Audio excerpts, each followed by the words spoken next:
Halo, assalamualaikum warahmatullahi wabarakatuh. Anak-anakku, apa kabar kalian? Mudah-mudahan selalu dalam lindungan Allah Subhanahu wa Ta'ala. Tetap semangat, jaga kondisi, tetap patuhi protokol kesehatan agar kita semuanya sehat. Mari kita senantiasa memanjatkan puja dan puji syukur kehadirat Allah Subhanahu wa Ta'ala, yang mana atas limpahan rahmat dan inayahnya kita selalu diberikan keselamatan dan kesehatan. Dan semoga sholawat serta salam tetap tercurahkan kepada junjungan kita Nabi besar Muhammad Sallallahu Alaihi Wasallam. Mudah-mudahan kita termasuk para pengikutnya dan mendapatkan syafaatnya di yaumul kiamah nanti. Amin amin ya robbal alamin. Pada pertemuan hari ini kita akan membahas materi tentang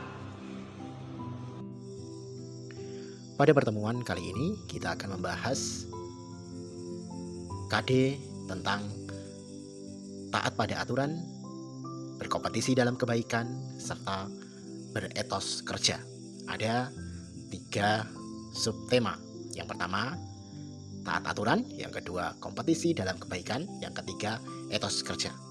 Pada pertemuan kali ini kita akan membahas yang terlebih dahulu tentang taat pada aturan. Taat pada aturan di dalam Al-Quran itu diatur di dalam Quran surat An-Nisa surat keempat ayat 59. Ini adalah salah satu sumber hukumnya yang berasal daripada Al-Quran, yaitu di Quran surat An-Nisa surat keempat ayat 59, yang artinya taatilah Allah dan taatilah Rasulnya serta ulil amri di antara kamu. Hai orang-orang yang beriman, jika memang kamu beriman kepada Allah, kembalikanlah ia kepada Al-Quran. Maka jika kamu berlainan pendapat pada Rasul atau hadis tentang sesuatu yang demikian itu lebih utama bagimu dan lebih baik akibatnya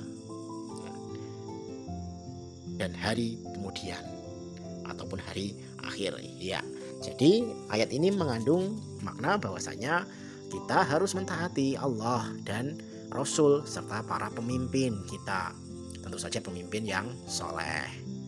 Nah, ini dalam kehidupan kita berbangsa, kita wajib taat untuk kepada pemimpin kita yang saat ini kalau di Indonesia menganut sistem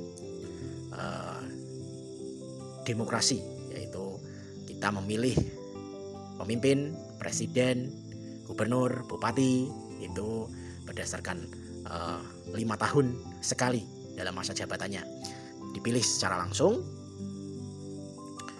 1 orang 1 suara, yang artinya menjadi seorang pemimpin dan kita menjadi rakyat yang dipimpin harus mentaatinya. Asal usul daripada ayat ini adalah Imam Al-Bukhari meriwayatkan bertalian dengan turunnya surat An-Nisa surat 4 ayat 59 ini, yaitu terkaitan dengan penolakan para prajurit untuk masuk ke dalam api atas perintah Abdullah bin Hudzafah bin Qais selaku komandan dalam suatu syariah atau perang yang diikuti Nabi. Mereka kemudian mengadu kepada Nabi Muhammad SAW tentang batasan taat kepada ulil amri. Maka turun ayat ini sebagai jawaban atas problema yang mereka hadapi. Nah, pada saat itu dalam peperangan ada seorang komandan yang memerintahkan untuk masuk ke dalam api. Mungkin ini siasat ataupun bagaimana. Nah, ini banyak para tentara yang akhirnya karena memang komandan itu masih di bawahnya Rasulullah, para tentara ini mengadu kepada Rasulullah, sehingga turunlah ayat ini. Nah, sedangkan dari sumber hukum yang kedua, hadis itu dari salah satu hadis yang artinya dari Abdullah bin Umar radhiyallahu anhu, sesungguhnya Rasulullah Shallallahu Alaihi Wasallam bersabda, mendengar dan taat itu wajib bagi seorang muslim terlepas ia suka dan benci. Nah, ini sangat ditekankan ini. Selama ia tidak diperintah berbuat maksiat, jika diperintah untuk maksiat maka tidak ada kewajiban mendengar dan taat. Hadis riwayat Imam Al-Bukhari. Ya, sudah sangat jelas sekali bahwasanya mendengar dan taat itu wajib. Nah, kita sebagai rakyat, kita sebagai anak buah, misalkan kita sebagai sebuah tim, ada pemimpin kita wajib, suka atau tidak suka, kita harus wajib taat. selama masih dalam koridor ataupun batasan ataupun aturan yang benar. Tetapi kalau sudah diajak ke dalam maksiat, misalkan kita jadi anak buah di sebuah perusahaan, kita diajak korupsi, nah ini jangan sampai kita ikuti, jangan sampai kita taat pada pemimpin itu kalau dia mengajak korupsi. Tetapi kalau dia memimpin, memerintah masih dalam koridor ataupun aturan yang berlaku, ya sah-sah saja dan harus hukumnya adalah tadi wajib. Nah, jadi itulah gambarannya bagaimana tentang taat aturan di dalam hadis. Nah, ini tadi sudah ada salah satu isi kandungannya, yaitu ayat ini berkaitan dengan ayat sebelumnya adalah perintah kepada orang yang beriman agar taat kepada perintah Allah, Rasul, serta kepada ulil amri pemimpin dalam menyelesaikan problematika kehidupan yang dihadapi berdasarkan nilai-nilai Al-Quran dan hadis atau sunnah.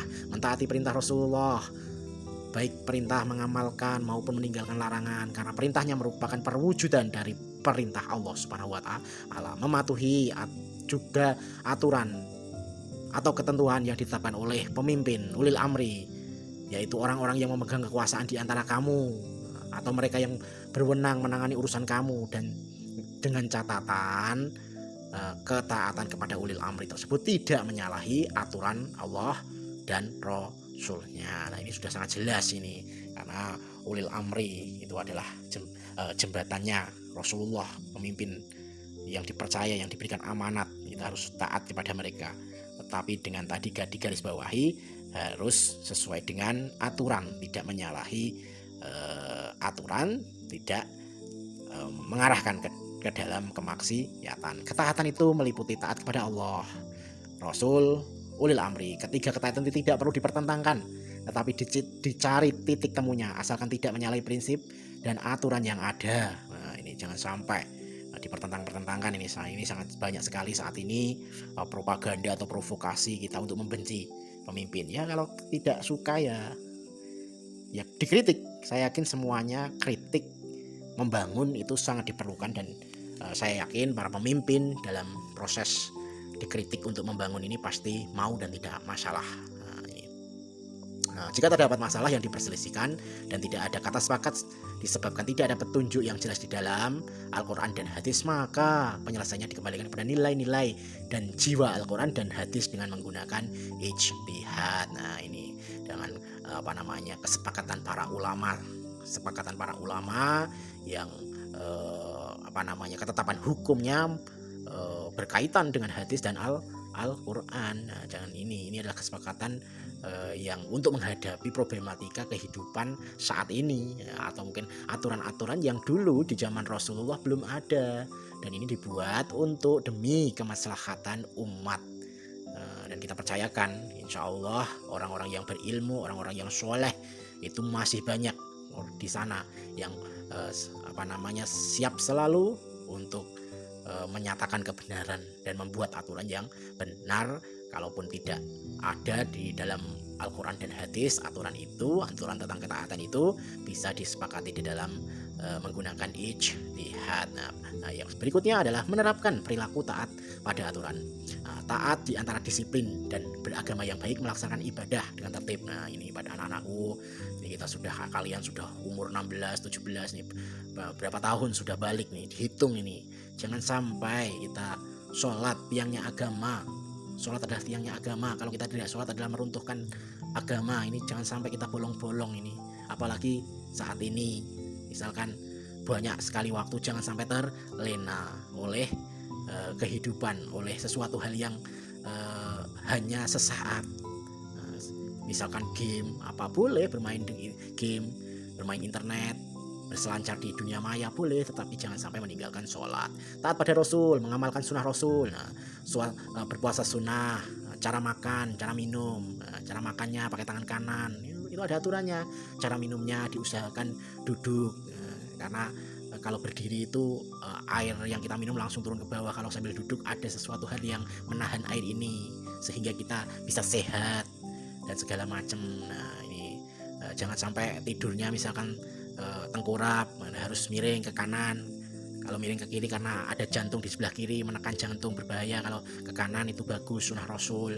Nah, ini sangat banyak sekali. Bila kita taat kepada pemimpin, pemegang kekuasaan, menjalankan kebijakan yang dibuat pemerintah, menaati aturan lalu lintas yang dibuat, membayar pajak. Nah, ini adalah salah satu bagaimana kita menerapkan perilaku taat pada aturan. Kalau kalian sekolah masuknya jam berapa? Jam 7 misalkan, ya harus sesuai.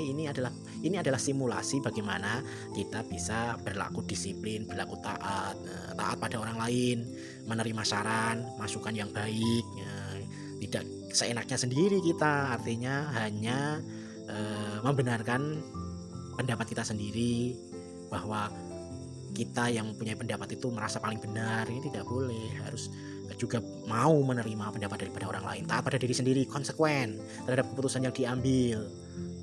Misalkan dengan menjaga pola tidur, jangan sampai bergadang dan akhirnya membuat bangunnya kesiangan, lupa sholat subuh dan sebagainya macam. Ini adalah bentuk-bentuk pada taat pada aturan. Nah, itu tadi kita mempelajari tentang arti daripada Quran surat An-Nisa.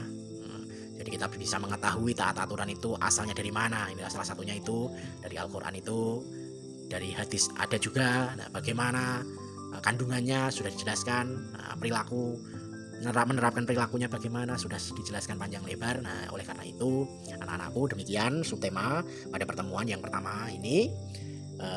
Bisa kalian cari juga pada referensi artikel ataupun yang lain, bisa kalian cari di internet ataupun sumber-sumber yang lainnya. Terima kasih atas perhatiannya. Mohon maaf kalau ada kesalahan. Wallahu muwaffiq ila aqwamit thoriq. Wassalamualaikum warahmatullahi wabarakatuh. Sampai jumpa pada pertemuan berikutnya.